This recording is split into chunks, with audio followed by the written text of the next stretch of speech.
नमस्कार दोस्तों, welcome back to our channel. Friends, मैं आप सबका अपने चैनल स्टॉक्स फॉर लाइफ पे बहुत स्वागत करता हूं। Welcome to STFL family. DFL number से पता है कि शाम को हमारी वीडियो आती है स्टॉक फटाफट न्यूज़ फटाफट, जहां पे वीडियो एक चर्चा ने कौन स्टॉक में क्या न्यूज़ आ रही है और क्या बेस्ट बाइंग लेवल इमर्ज हो रहा है। इतना मैं आपके लिए होमवर्क करके लाता हूँ। आपसे रिक्वेस्ट है इस वीडियो को बिल्कुल भी स्किप ना करें, बिकॉज कहीं में भाई स्प्लिट की न्यूज़ है तो कहीं हाई डिलीवरी परसेंटेज, तो बहुत सारे धमाकेदार हमें खबरें देखने को मिल रही है। तो इसी बीच में एक अच्छा खासा मेरी पोर्शन बन जाए इस वीडियो के माध्यम से, तो आपको बहुत ही फ़ायदा होगा। चैनल फर्स्ट टाइम होंगे तो भाई सब्सक्राइब कर सकते हैं इस तरह क्वालिटी कंटेंट को सबसे पहले एक्सेस करने के लिए। Now without dealing in for time, let's begin. तो गाइस, बहुत बड़ी गलती कर सकते हैं अगर आप वर्लपूल ऑफ इंडिया को लॉस में निकालें। जी हाँ दोस्तों, 2200 के लगभग का स्टॉक दिखाई पड़ता है, 2-2.5% की तेज़ी है। पिछले कुछ समय से अगर आप देखें तो भाई गिरावट का शिकार देखने को मिल रहा है। अगर आप देखें तो वर्लपूल क्या बनाती है, बहुत सारे इलेक्ट्रॉनिक्स डिवाइसेस हो गए हैं, गैजेट्स हो गए हैं, तो इन पे इनका अच्छा खासा देखने को मिलता है। और जिस हिसाब से आपको वर्लपूल का एसी देखने को मिलेगा, आपको वर्लपूल के फ्रिज देखने को मिलेंगे, तो अब इलेक्ट्रॉनिक्स की बात की जाए तो अपने आप में ही आपको पता है कि बहुत सारे अभी जो करंट इन्वायरमेंट है इनके अगेंस्ट में देखने को मिलते हैं। तो सारे वोल्टास हो गए, ये हो गए, तो अभी थोड़ा स्ट्रगल देखने को मिल रहे हैं। दिल्ली में फिर से लॉकडाउन की न्यूज़ हमें देखने को मिल रही है, एक्सटेंशन। तो इधर पर अगर आप देखें तो इनकी कोई गलती नहीं है, इसलिए स्ट्रगल कर रहा है। तो करंट मार्केट प्राइस में एकदम उठा सकते हैं for long term, there is no doubt. बहुत ही क्वालिटी वाली कंपनी है, बहुत मैं बोलूँगा शानदार मैनेजमेंट भी है, बहुत ही स्टेबल कंपनी मुझे दिखाई पड़ती है। एकदम बाई हो सकता है अगर कोई कंपनी चाहते हैं तो उस हिसाब से आप वर्लपूल ऑफ इंडिया को ले सकते हैं। लिए हुए हैं तो कोई पैनिक वाली बात नहीं, एकदम अच्छी कंपनी होल्ड करते हैं। इसको लॉन्ग टर्म तक रखिए, आने वाले एक साल में आपको अच्छा खासा पैसा कमा के दे सकता है। तो गाइस जी हाँ, एक के बदले मिलेंगे 5 शेयर्स, और मैं बात बोल रहा हूँ वैभव ग्लोबल की। फाइनली दोस्तों हमें न्यूज़ देखने को मिल रहा है और इनके आ चुके हैं रिकॉर्ड डेट, और उसी के एक दिन पहले होता है एक्सेट। आप जनरली समझ कर चल सकते हैं। तो उठाना होगा तो 8 तारीख के पहले उठाइएगा। तो भाई टारगेट, बहुत लोग पूछ रहे कि टारगेट आपका जो 6000 का था वो मेंटेन होगा। टू बी वेरी ऑनेस्ट मैं सही बताऊं तो भाई मैंने 6000 का टारगेट दिया था, लेकिन मुझे लगा था कि थोड़ा सा जो डेट है वो बाद में आएगा और मार्केट इसको लेकर रिएक्ट करेगा। तो एनीवेज अगर आप देखें तो पहले से ही न्यूज़ का जो सिलसिला था इसमें फैक्टर इन हो चुका था, बट फिर भी जो रिकॉर्डेड सामने आ गए हैं, तो मुझे लगता है कि ये जो 6000 है एक सबसे अच्छा बेस्ट केस में पहुंच सकता है। लेकिन अगर मिड में पहुंचता है तो 5000 मुझे लगता है कि आने वाले कल में एकदम पॉसिबल है। तो मुझे लगता है अगर आप, बहुत लोग पूछ रहे हैं कि सर प्रॉफिट कब बुक करें, तो देखिए 5000 में जाते ही आप चाहें तो अपना पार्शियल प्रॉफिट बुक कर सकते हैं और उसके बाद उसको छोड़ सकते हैं फॉर लॉन्ग टर्म। देखिए अगर लॉन्ग टर्म के लिए छोड़ते हैं तो ये स्टॉक आपको रिवॉर्ड ज़रूर करेगी। तो इसमें मैंने बताया कि जो शॉर्ट टर्म वाले हैं वो 5000 पर जाते हुए अगर स्टॉक जाता है तो उधर पे आप अपना पार्शियल प्रॉफिट बुक कर लें, 50%, 60%, 30%, वॉट एवर, और जो रेस्ट है उसको छोड़ दीजिए। फ्रेश बाइंग करना चाहते हैं तो मेरे हिसाब से आइडियल पॉइंट होगा कि एक पर स्टॉक स्प्लिट हो जाए, थोड़ी स्टेबिलिटी आ जाए तो सही होगा फॉर लॉन्ग टर्म। लेकिन लिए भी हुए हैं तो 20-25 का हमें आरओई देखने को मिलता है। बहुत ही शानदार कंपनी है, डिसेंट से प्रोमोटर होल्डिंग है, एफआईएस का भी इंटरेस्ट है, तो आपके पास है hold and continue for long term. मैंने बता दिया। और जैसे मैंने बताया कि गुड केस हुआ, निफ्टी में एक बाउंस बैक आया, रिकवरी आई, निफ्टी 200-500 पॉइंट भाग गया, तो इसमें और रिकवरी आ सकती है। और 5 को तोड़ता है तब हमें अपसाइड की जर्नी देखने को मिलेगी। तो जैसा कंडीशन रहा बिफोर 10th ऑफ मई, वैसा वैसा दोस्तों मैं आपको गाइड करता रहूँगा। बट लिए हुए हैं तो अच्छी कंपनी लिए हुए हैं, hold it for long term, it will definitely reward you back. भाई ग्लैंड फार्मा के आईपीओ की बात की जाए तो जी हाँ दोस्तों, सब्सक्राइब तो बहुत ही कम हुआ था। इनको इंस्टीट्यूशन में लाइक बहुत, मतलब बहुत से इंस्टीट्यूशन इस पे बिलीव कर रहे थे, इसलिए इसको बचा लिया गया था, वरना इनके जो आईपीओ था अंडर सब्सक्राइब भी हो जाते। तो पिछले कुछ समय से इसने अच्छा पीक पकड़ा है। अगर आप देखें तो भाई एक चाइनीज़ पेरेंट के बैकग्राउंड देखने को मिलते हैं, बट नो डाउट कंपनी बहुत ही अच्छी है। और रिसेंट कोविड क्राइसिस में इसका अच्छा खासा हमें देखने को मिलता है कि भाई स्टेबिलिटी है। और आपको पता है कि फार्मा को लेकर फिर सेंटिमेंट सुधर रहे हैं। तो ओवर दो मैं देखूं तो कंपनी बहुत ही अच्छी है। मैं पर्सनली बोलूँ तो मैं इसको होल्ड नहीं करता हूँ, और मुझे कंपनी में कोई संदेह नहीं है। For long term good company है, बहुत शानदार। पर मुझे लगता है कि फार्मा में एक अच्छे खासे मार्केट अपॉर्चुनिटी दिखाई पड़ती है। और जैसे मैंने बताया कि फार्मा का ज़्यादा वेटेज भी ठीक नहीं है, max to max 5% is very good. लेकिन अगर आप देखें तो अपने आप में ही फार्मा अभी के टाइम में अच्छा खासा वेल्थ कटर बन सकता है। तो लिए हुए हैं तो होल्ड एंड कटर में एक डिप आता है, 2550 can be an ideal entry for long term. तो अगर आप देखें तो उधर पे एंट्री के लिए सही है। लेकिन अभी की बात की जाए तो अवॉइड फ्रेश एंट्री, एक डिप आता है तो सही है, वरना लिए हुए हैं for long term, it's good. और कंपनी की बात की जाए, जैसे मैंने बताया कि कंपनी से मुझे कोई प्रॉब्लम नहीं है, बट मुझे लगता है कि इससे अच्छी मार्केट में अपॉर्चुनिटी है फार्मा कंपनी को लेके, तो मैं दोस्तों उधर पे जाना प्रेफर कर सकता हूँ। तो भाई ट्यूसडे का दिन बहुत इंपॉर्टेंट है, इनके नंबर्स आने वाले हैं बजाज फाइनेंस को लेके, मैंने कवर भी किया है। और जो मैंने बताया है कि मेरा क्या लाइक सोच है, एकदम पॉजिटिव तो नहीं है, बिकॉज अभी एनपी का इशू देखने को मिल रहा है बहुत जगह पे। इनके जो लोन बुक है वो भी डिक्लाइन होने के चांसेस हैं ड्यू टू कोविड।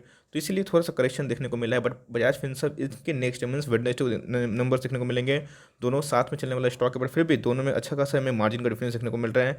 एकदम दोस्तों मुझे लगता है कि गिरावट में इसको दबोचना है, फॉर लॉन्ग टर्म तक रखिए। आप देख सकते हैं कि ऐसी कंपनी पैसा बनाते हैं भाई, इन सब गिरावट से डरना नहीं है, जितना गिरे उतना खुश होना है कि आपको वही अच्छे स्टॉक सस्ते भाव पे मिल रहा है फॉर लॉन्ग टर्म। तो ऐसे स्टॉक को जितना नीचे एवरेज कर पाएँ अच्छा रखिएगा, 5 साल में 7 साल में, यही तो कंपाउंडिंग इफेक्ट होता है ना। तो पैनिक में खरीदिए तो अब जाकर ग्रेड में बेच पाइएगा, यही कहानी। तो बजाज फाइनेंस लिए हुए हैं तो लॉस में बिल्कुल भी निकलना रिकमेंडेशन नहीं है, एकदम बाई कर सकते हैं। और 200-500 पॉइंट गिरे तो भाई एकदम सुपर बाई हो सकता है, इस बात को अपलोड करके चलें। तो नंबर्स कैसे आते हैं मैं जल्दी ही इसको कवर करूँगा ट्यूसडे को। तो बायोकॉन की बात की जाए तो भाई मैंने देखा कमेंट में कि सर आप कवर नहीं कर रहे हैं। देखिए एक दिन में बहुत सारे मैं न्यूज़ कवर करने की कोशिश करता हूँ, मैक्सिमम 25-30 स्टॉक कवर करने की कोशिश करता हूँ, तो भाई कभी कभी कोई स्टॉक छूट जाता है। बट नेवरदलेस बायोकॉन की बात की जाए तो बहुत ही अच्छी कंपनी है, लेकिन 400 का लेवल को उसने तोड़ने की कोशिश करी है। तो हो सकता है ये 360 से लेकर 370 में जाके स्टेबल होने की और कोशिश करे, बिकॉज 400 का लेवल टूटना साइकोलॉजिकल लेवल सही नहीं होता है। But over the long period of time अगर आप इसको होल्ड करते हैं तो कंपनी बहुत ही अच्छी है, प्रोग्रेसिव है, और इसमें मुझे ग्रोथ दिखाई पड़ता है।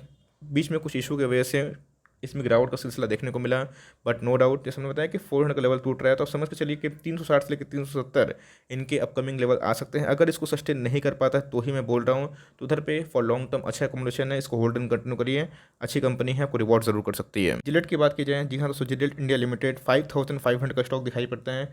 पिछले कुछ समय में अगर आप देखें 7000 के लगभग का भी स्टॉक दिखाई पड़ा है, उसके बाद गिरावट देखने को मिली पैंडेमिक की वजह से, और उसके बाद रिकवरी नहीं हुई। भाई कौन ज़्यादा इन सब का यूज़ करेगा। आपको पता है कि बहुत सारे मॉल्स वॉल्स की भी हालत ख़राब है, और बहुत सारे जो विक्रेता है इसको इसमें सेल्स में डिक्लाइन देखने को मिला, मे बी इन फ्यूचर देखने को मिले, और खासकर लॉकडाउन इनके बिजनेस को थोड़ा सा इम्पैक्ट कर सकता है।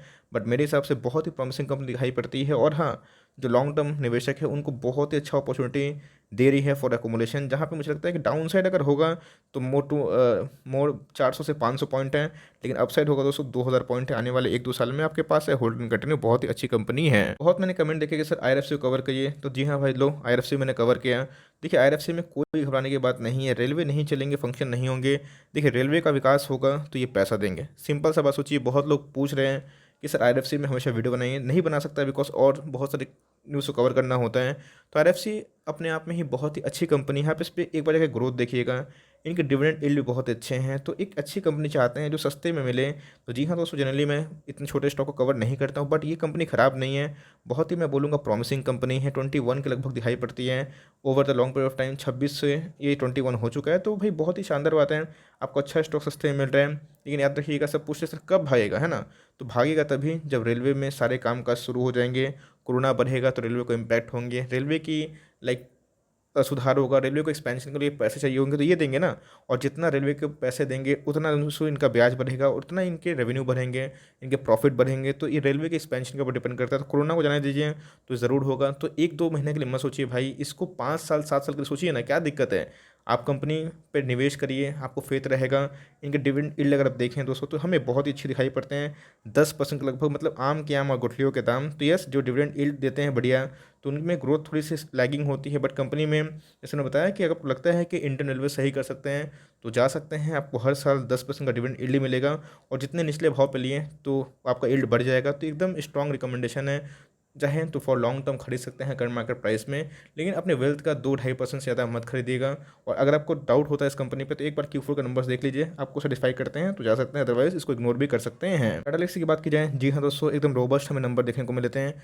फ्राइडे को मार्केट ने बताया कि क्यों ये डिजर्व करती है इतने हाई वैल्यूएशन। तो अगर आप देखें तो 5% की अपसाइड दिखाई दे रही थी। ये मैं बोलूँगा कि अभी थोड़ा सा अवॉइड करें, बिकॉज स्टॉक में ट्रेमेंडस रैली आ चुकी है। कोई स्टॉक जितना ही भागे उसको भागने दीजिए, फोमो में नहीं आना है, स्टॉक की क्वालिटी में कोई कमी नहीं है, लेकिन अच्छे स्टॉक को सही प्राइस में खरीदना भी उससे इंपॉर्टेंट है।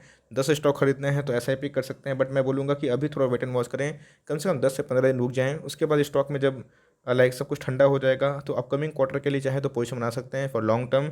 और लॉन्ग टर्म के लिए लिए हुए हैं तो एक भी स्टॉक मत बेचिए, बिकॉज इस कंपनी ने बहुत ही अच्छे फ्रंट में डिविडेंड बांटे हैं, और जिस हिसाब से इनके एक्सपेंशन है 50% 43% year on year jump profit में, इट्स माइंड ब्लोइंग। तो जो एक्सिस्टिंग शेयर होल्डर है उसको होल्ड करें, और जो नहीं लिए हैं तो चाहे तो एक डिप में ऐड कर सकते हैं। 30 एक अल्टीमेट एक लेवल हो सकता है फॉर लॉन्ग टर्म एंट्री। तो गाइस ICICI बैंक की बात की जाए तो जी हाँ दोस्तों, 261% का हमें ईयर ऑन प्रॉफिट देखने को मिल रहा है। मार्केट का अनुमान था 300% का। प्रोविजनिंग की बात की जाए तो बढ़े हैं। तो क्वार्टरली बात की जाए तो हमें परफॉर्मेंस ख़राब देखने को मिल रहे हैं, बट ईयरली की बात की जाए परफॉर्मेंस हमें अच्छे देखने को मिल रहे हैं। तो मेरे हिसाब से रिजल्ट ख़राब नहीं है, मिक्स्ड हैं। तो भाई अगर आप देखें तो एचडीएफसी बैंक का ऐसा हालत हो सकता है, तो आप आईसीआईसी बैंक से क्या हाथी घोड़ा एक्सपेक्ट करते हैं? नहीं ना। तो सेम दोस्तों वही कहानी है। तो आईसीआईसी बैंक अपने में बहुत अच्छी बैंक है। करेक्शन में मिले तो एकदम इसको दबोचिएगा। 550, 530, 540 एक अच्छे अल्टीमेट लेवल हो सकता है। कहीं अगर 500 लेवल में गलती से मिल गया, एकदम इसको दबोचिएगा, बिकॉज बहुत सारे ब्रोकर्स टारगेट फंड्स 700 के ऊपर हैं। 700 का लगभग का स्टॉक है, 670 का लगभग में मिल रहा है 100 रुपये डिस्काउंट में। जितना गिरे उतना इसको कन्वर्ट करिए फॉर लॉन्ग टर्म। कंपनी अच्छी है और अच्छे खासे बिजनेस कर रहे हैं, लेकिन जब एचडीएफसी बैंक का हालत ख़राब है तो गाइस कोई भी बैंक का हालत ख़राब हो सकता है, इस बात को आप नोट कर लीजिए। एसएल टेक की बात की जाए, जी हाँ, इनके प्रॉफिट में अच्छे खासे डिक्लाइन हमें देखने को मिले थे, लेकिन उससे कंक्लूजन मत निकालिएगा, इनके खर्चे बहुत बड़े थे, वरना रेवेन्यू में 1.8% का माइनर से जंप ही था। तो मेरे हिसाब से रिजल्ट ख़राब नहीं थे। अगर आप देखें खर्चे को लेकर, तो अगर आप सिर्फ प्रॉफिट को देखते हैं तो वो गलत एनालिसिस है। आपको देखना है कि प्रॉफिट कम हुए तो इसके पीछे रीज़न क्या है। भाई रीज़न तो इन्होंने बताया कि खर्चे और मार्केट को पहले पता भी था। तो मेरे हिसाब से मार्केट रेट उतना करेगी नहीं, करती भी है तो हार्डली 2-3% करती है, और लिए हुए तो आराम से ले सकते हैं। और गिरावट में अगर मार्केट गलती से भी लाइक थोड़ा सा नेगेटिव रिएक्ट करती है तो एकदम इसको खरीदना है। Target of 1250 with in 6 months आपको दोस्तों ये ज़रूर भाव देखने को मिल सकता है। और आप देखें तो चार्ट बहुत ही प्रॉमिसिंग है, बहुत बड़ा वेल्थ क्रिएटर है। तो एकदम दोस्तों एचसीएल टेक एक स्ट्रॉन्ग रिकमेंडेशन है for by. Guys last month में हमें देखने को मिल सकता है, मीन्स अभी तो लास्ट मंथ का ही सीजन देखने को मिल रहा है, मीन्स लास्ट कुछ फ्यू डेज है इस मंथ में। तो अगर आप देखें तो इसी फ्यू डेज़ में हमें एचयूएल का नंबर देखने को मिल सकते हैं। लेट्स सी नंबर्स क्या होंगे, लेकिन फिर भी बहुत ही अट्रैक्टिव प्राइस पे दिखाई पड़ रहा है। इसके पहले मैंने अपना स्विंग ट्रेड प्लान बता दिया है। फिर मैं कमेंट में देखा कि सर क्यों गिर रहा है, तो भाई गिर रहा है तो एफएमसीजी गिर रहे हैं, सेक्टर प्रॉफिट बुकिंग हो रहा है, जो कर रहा है भाई उन्हीं को पता है। बट मेरे हिसाब से हर एक गिरावट एक बाई हो सकता है, और एचयूएल को लॉन्ग टर्म तक रखिए। बहुत ही लो बेटा वाला स्टॉक है, आपके पैसे बचाता है और लॉन्ग टर्म तक आपको मुनाफा भी देता है। तो ऐसे स्टॉक को लॉन्ग टर्म तक होल्ड करके मज़ा ही अलग है, और कंपनी डेट फ्री है तो आपको ज़रूर फायदा मिल सकता है। गाइस इसकी तो मैं बोलूँगा किस्मत बदल गई इनके शेयर होल्डर की। पिछले एक साल में, इवन 2-3 महीना में जो परफॉर्मेंस दिया है इसने, आप देख सकते हैं कि 1862 के लगभग दिखाई पड़ रहा है, और क्या टावर देखने को मिल रहा है। मतलब कुछ समय में ही इसने निवेशकों के पैसे डबल कर दिए हैं। तो देखिए इक्विटी मार्केट में कुछ ही पॉसिबल है, सब डिमांड एंड सप्लाई का। आपको पता है कि ऑक्सीजन सप्लाई के लिए बहुत ही ज़्यादा जानी जाती हैं, और खासकर आईटीसी ने भी टाई अप कर लिए हैं इनके लाइक साथ। तो अगर आप देखें तो ये ऑक्सीजन जितना डिमांड बढ़ेगा, शॉर्टेज होगी, तो भाई इनको बहुत ही फ़ायदा होगा। तो बहुत लोग पूछ रहे थे कि सर प्रॉफिट बुक कर ले। मुझे लगता है कि थोड़ा सा इसको अभी होल्ड करिए। मुझे लगता है कि एक और आग लगना बाकी है, क्योंकि अभी भी ऑक्सीजन का शॉर्टेज कम नहीं हुआ है। तो जितना लाइक कोविड केसेस बढ़ेंगे, अनफॉर्चुनेटली मैं चाहता तो नहीं हूँ, बट फिर भी शेयर होल्डर के लिए अगर जो स्मार्ट निवेशक है जो निकलना चाहते हैं अच्छा प्रॉफिट लेके, तो मुझे लगता है कि अभी थोड़ा सा रुकिए, बिकॉज अभी डिमांड सप्लाई गेम चल रहा है। तो ऑक्सीजन में और भी तेज़ी आ सकती है, तो इसको ज़रूर फ़ायदा होगा। तो आप थोड़ा सा वेट करिए, तो आपको सही भाव और मिल सकता है इन फ्यूचर। लेना चाहते हैं तो मुझे लगता है कि it's not an ideal time to enter. लेते भी हैं तो अपना भाई एसएल लेके काम करें, 1750 एसएल लेके काम करें। बिकॉज जैसे मैंने बताया कि जो न्यूज़ की वजह से भागता है, उसके बाद जब न्यूज़ कम हो जाता है, ऑक्सीजन की अवेलेबिलिटी सही हो जाएगी, विदेशों से कुछ हेल्प मिल जाएगा ऑक्सीजन को लेके, तो जब ठंडा होगा तो फिर से प्राइस करेक्शन आएगा, तब बोलिएगा कि सर मैं फंस गया। इसलिए बोल रहा हूँ कि अभी अवॉइड करिए फ्रेश पोजीशन लेना। एसबीआई की बात की जाए तो भाई एचडीएफसी बैंक, आईसीआईसी बैंक में ये नंबर देखने को मिलते हैं। लेट्स सी कल मार्केट कैसे रेट करता है आईसीआईसी बैंक को। अगर नेगेटिव रेट करता है तो ये दोस्तों आपको 320 के नीचे ज़रूर देखने को मिलेगी। 300 round is a good price for long term. चाहे तो इधर पे स्विंग ट्रेड कर सकते हैं। Target of 370, 360 in 3 months. कल दोस्तों रिलायंस के लिए बहुत ही इंपॉर्टेंट डे है, बिकॉज इन्होंने डिविडेंड अनाउंस करने का फैसला किया है। 30 तारीख को उनके लाइक बोर्ड मीटिंग है, वहाँ पे हमें नंबर देखने को मिलेंगे कॉन्सोलिडेटेड और स्टैंडर्ड वन, और उसमें कुछ डिविडेंड का अनाउंसमेंट देखने को मिल सकती है। अब मैंने बताया कि डिविडेंड को वही 7-8 के लगभग मिलेगा, बट फिर भी जैसे मैंने बताया कि बहुत हज़ारों क्वांटिटी एफआईएस और डीआरएस लेकर रखते हैं, और इधर पे साइकोलॉजिकल एक गेम प्ले कर सकते हैं। तो इसको भगा के निफ्टी को बैलेंस किया जा सकता है। तो आपकी कल कड़ी नज़र होनी चाहिए, और ऑपरेटर का उल्टा गेम खेलें तो एकदम दोस्तों बिलो 1900 मुझे इसमें बहुत ज़्यादा वैल्यू दिखाई पड़ती है। तो चाहे तो एकदम रिलायंस को ऐड कर सकते हैं for long term. Guys share holder को धमाकेदार लॉटरी लगी। पहले सिटी बैंक से जो कस्टमर आएंगे उनका लाइक इनको मिलेगा बहुत सारे यूज़र्स। उसके बाद फिर से आपको देखने को मिला कि अमेरिकन एक्सप्रेस, इन सब क्रेडिट कार्ड आरबीआई ने 1 मई से बंद कर दिया है। इसको बहुत ही फ़ायदा होगा भाई, इसको लूट लीजिए। मैं बोल रहा हूँ आने वाले 1-2 साल में रिग्रेट करेंगे जब प्राइस देखेंगे। कंपनी बहुत ग्रोथ है और आपको बहुत बड़ा वेल्थ क्रिएटर बना सकती है। At last but not list Titan company. तो जी हाँ, जब से इसमें झुंझुनवाला जी ने अपने स्टेक को कम किए हैं तब से इसमें गिरावट हुई है। बहुत लोग बोल रहे कि फंस गए, नहीं भाई फंसे नहीं हो, कंपनी बुरी नहीं है। इसके पहले भी राकेश झुनझुनवाला ने प्रॉफिट बुकिंग किया था, उसके बाद स्टॉक में एक हलचलें हमें देखने को मिली थी, स्टॉक तेज़ भी हुआ था, बट अपने लाइक वैल्यूएशन से काफ़ी महंगा हो चुका है। और काफ़ी ज़्यादा भाग भी चुका है। तो मेरे हिसाब से अगर गिरावट होती है तो अपॉर्चुनिटी होगी, लेकिन ऐसे स्टॉक को मैं बोलूँगा लॉन्ग टर्म तक होल्ड करिए, लॉस से मत निकलिएगा। आपका भाव ज़रूर आएगा और निचले लेवल पर अगर मिलता है कभी तो उधर पे एवरेज भी कर सकते हैं। तो ये छोटी सी दोस्तों कोशिश है स्टॉक फटाफट में, जहाँ पे मैंने बहुत सारे स्टॉक 15 स्टॉक को कवर किया है संडे के दिन में भी। आई होप दोस्तों इन सब वीडियो से आपको फ़ायदा मिलता होगा और साइकोलॉजी सीखिए, लर्निंग सीखिए और अपने डिसीजन बेटर करिए और लॉन्ग टर्म में स्टॉक मार्केट से पैसा छापिए आराम से, मैं यही चाहता हूँ। आई होप दोस्तों मेरा एफर्ट आपको अच्छा लगा। तो वीडियो सही लगे तो लाइक कर दीजिएगा, चैनल फर्स्ट टाइम होंगे तो यहाँ से सब्सक्राइब करना ना भूलें। फर्दर कोई डाउट उसको ड्रॉप कर सकते हैं और कोई स्टॉक का रिव्यू चीज़ करना में ड्रॉप करना ना भूलें। I would love to make a video on your demand. Guys मिलते हैं जल्दी, तब तक के लिए bye, thanks for listening friends, God bless you all.